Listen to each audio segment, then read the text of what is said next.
Hello aspirants, very warm welcome on the channel of analyst IAS.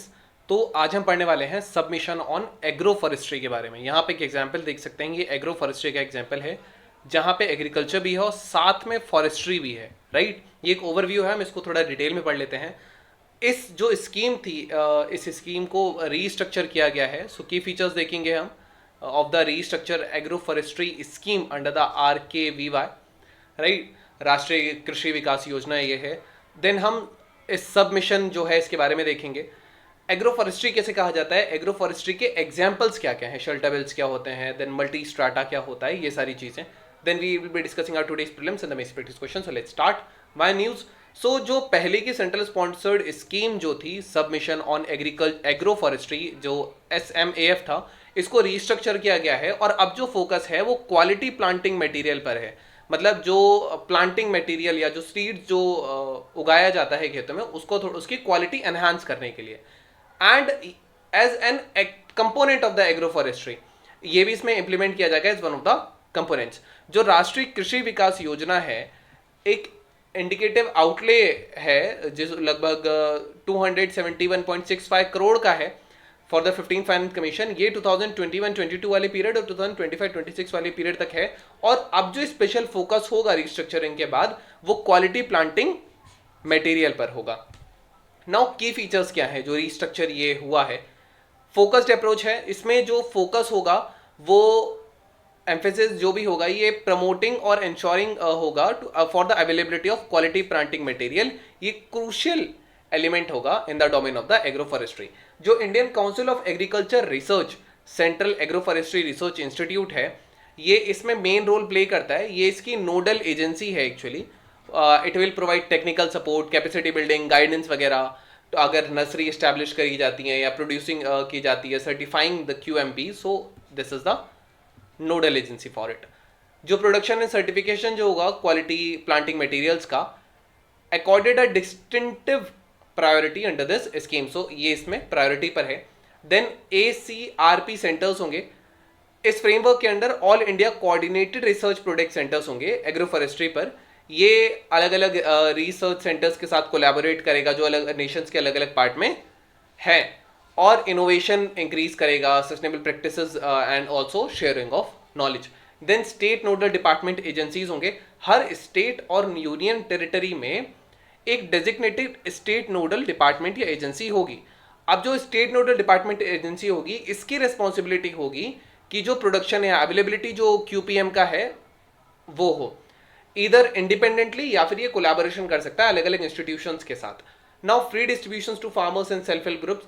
जो quality plant material जो raise होगा इस scheme के through, इसको फार्मर्स को दिया जाएगा या सेल्फ हेल्प ग्रुप्स को दिया जाएगा, या तो फ्री ऑफ कॉस्ट, या जो डिसीजन होगा वो एंटायरली स्टेट या वहां की यूनियन टेरिटरी पर डिपेंड होगा। की कंपोनेंट्स एंड एक्टिविटीज क्या है, तो नर्सरीज का एस्टेब्लिशमेंट होगा for this quality plant material production. Then tissue culture lab होगी for producing those. Then skill development and awareness campaign होगा। ये केवल 5% ऑफ द होल एलोकेशन, जितना भी बजट हुआ है उसमें से ये होगा। Then research and development marketing linking होगी। देन प्रोजेक्ट मैनेजमेंट यूनिट्स होंगे and agro forestry technical support group भी होगा। लोकल इनिशिएटिव्स ले जाएंगे। ये लगभग 2% है जो अप्रूव्ड एनुअल प्लान हुआ है उसका। अगर हम सब मिशन ऑन एग्रो फॉरेस्ट्री के बारे में देखें तो it is basically well recognised कि जो एग्रो फॉरेस्ट्री है, इसके पास एबिलिटी है कि वो क्लाइमेट चेंज के जो कॉन्सिक्वेंसेज हैं इनको रिड्यूस कर सकता है। ये माइक्रो क्लाइमेट को रेगुलेट करता है, नेचुरल रिसोर्सेज को कंजर्वेशन में हेल्प करता है, अल्टरनेटिव सोर्सेज ऑफ लिवलीहुड बनाता है, इकोनॉमिक पॉसिबिलिटीज इंक्रीज करता है। सो ये इसके फायदे हैं। जो नेशनल एग्रो फॉरेस्ट्री पॉलिसी है, इसको क्रिएट किया था इंडियन गवर्नमेंट ने 2014 में, to reduce the vulnerability of agriculture and to create to the climate anomalies.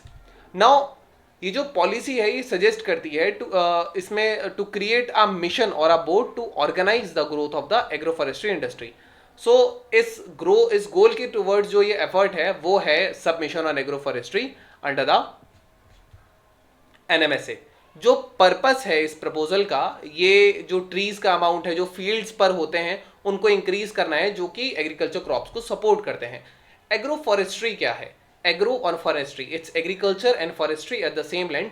ये एक सस्टेनेबल लैंड मैनेजमेंट अप्रोच है जिसमें ट्रीज, श्रब्स या बाकी पेरिनियल प्लांट्स को क्रॉप्स के साथ या वहां की लाइफ स्टॉक के साथ इनको सेम पीस ऑफ लैंड पर उगाया जाता है।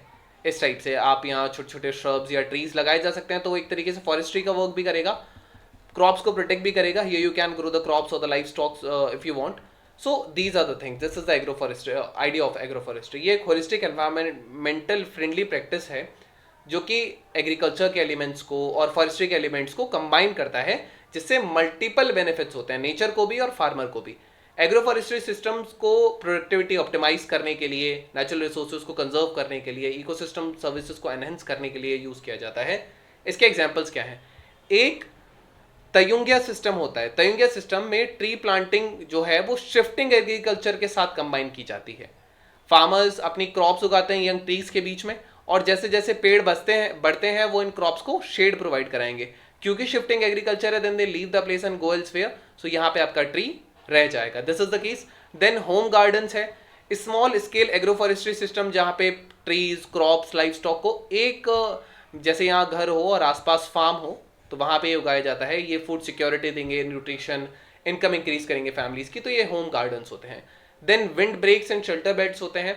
जो खेत होता है इसके अलोंग, इसके लाइन पे एक शेल्टर बेल्ट इंक्रीज की बनाई जाती है, जिसमें एक रोज ऑफ ट्रीज प्लांट किए जाते हैं to protect the crop and the life stock, कि ये विंड से इसको प्रोटेक्ट करेगा। तो एक तरीके से सॉइल इरोजन से ये हेल्प करेगा। शेल्टर बेल्ट्स इवेपोरेशन रिड्यूस करने में हेल्प करेगा, क्रॉप्स को डैमेज कम करने में हेल्प करेगा। सो ये इसका बेनिफिट होगा। नाउ मल्टी स्ट्राटा एग्रोफॉरेस्ट्री एक चीज होती है जिसमें अलग अलग लेयर्स वेजिटेशन के, जैसे इसमें टॉल ट्रीज भी होंगे, स्मॉल ट्रीज भी होंगे, श्रब्स भी होंगे, ग्राउंड कवर के लिए ग्रासेस भी होंगी। तो ये it is integrated to maximise the resource use and benefits as well. So this is mixed strata. Now prelims practice question with reference to zero budget natural farming recently seen in news, consider the following statements. First, it is a set of farming methods that involve zero credit for agriculture and no use of chemical fertilizers. Second, it aims at pulling the farmers out of the debt trap that they found themselves in with the liberalization of Indian economy.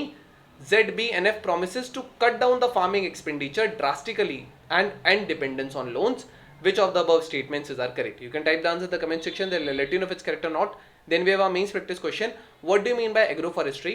How is it important in context of the climate change for India?